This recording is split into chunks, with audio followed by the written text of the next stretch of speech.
Oh, ang ganda. 24 square meter yung floor area niya, up and down.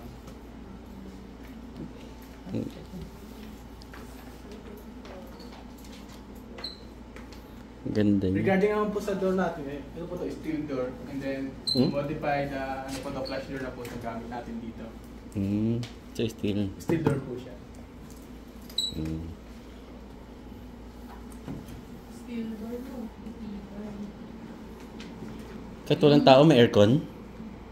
Kahit walang tao may aircon? Mas po tayo ginagawa niya.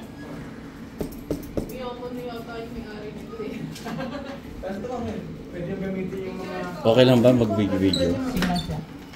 Ito po sir, yan po. Yung setback natin, pwede po siyang i-expand hanggang dito lang po sa wall.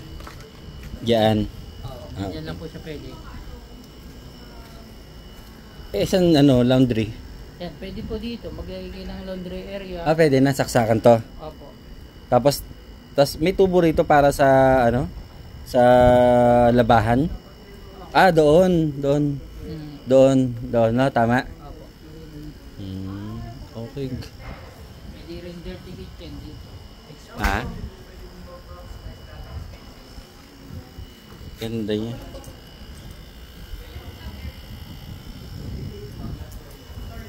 Pero may mas mataas pa po siya. Pero yung pinakamaliit na standard po namin is 88 po yung laundry area. Yun yung pinaka-okay. Opo. Ito ma'am, yung set is available to sa volume 2, which is dun po yung sa medium 2. Ang ilutang.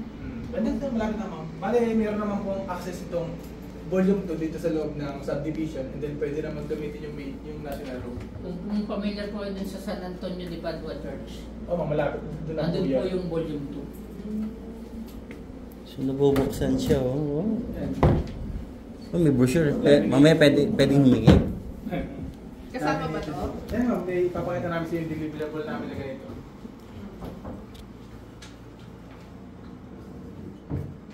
Pero syempre hindi pwede mag-CR, no? Hindi, wala pong tubig po yan. Wala. Wala po. Ano to? Props lang. Traps lang po yan. Wala talagang tubo. Wala. Okay. Kaya pala pinaiihin nyo na kami kanina eh. Alam ko na. Yun pala ang ganda. Eh sabi ko, Babalik sa taas. Ano to, sir? Ang offer nila sa akin, CR. May tubig. May extra. Kaya sa tagal ng biyahe. Baka po sa talaga kasi ng biyahe, tapos malayo-layo po po pagbalik. Na-enjoy nga namin. Parang walang traffic dito eh. Ang ganda pati mong daan. Tapos may ginagawa ata, no? Ano ba yun? Big. Yung... Yung express. express. San baksak nun? Hindi ko. Sa Mendes po ata yun. Kumbaga sa CBEX po. CBEX. Tapos sa Calax, nakakonekta po siya doon. Wow. Driver po ito ma'am na makapali. Kahoy to?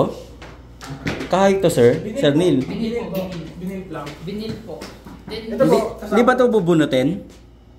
Binubunot o yung floor wax? Hindi na? Hindi po. Hindi na, sir. Binil po Kasi talaga siya. madulas naman talaga. Sa second floor po natin is binil, then sa baba po is... Ano to? Natatanggal lang anytime? Hindi po. Hindi. Ano kung gusto kong ipatay? Pwede naman ma'am. Kayo na po Yung yung po isa, no? papatay. Pwede ako pagpapalitan natin. Upon turnover Kayo na ang po. magpapalitan. Kayo na rin ma'am. Depende po kung kayo na contractor nyo. Eh di paano yung nilagay nyo? Papalagay po ka o... Depende po kasi yun na po kasi yung package na kasama ng bahay. Eh paano yun? Pwede ba yun? Upon turnover, Ibabawas nyo na lang sa sa presyo yung binili. Saka kung ito naman is kapag magkakaroon ng renovation is subject for approval po lahat ng mga yun. Isasabit pa rin sa office natin kung ito po yung papayag sila sa gusto Oh, nyo ng... may ganito pa. Meron ito. May mga partition po office. ito, no? May Ito mga... yung master plan. Yes po. Yan. Tapos kung, yan, ito po. Bali ito pong kawin na to is, hindi kasama siyang cabinet pero hindi po yung business. Ganda niya. Magkano to?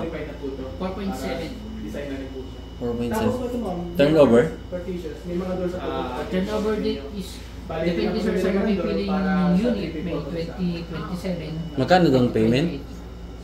10% po muna sa down payment. Then the rest po is... Ilang years bago lipatan? Depende sir doon sa turnover unit nyo po. Team lang po. Na date. Ang bawa po is napili yung unit ang turnover niya is 2027. The date na po yun. Tsaka yung kahit nagbabayad po kayo sa bank, Pwede pwede niyo po kayo sa nakita. unit natin, yun yung deliverable namin.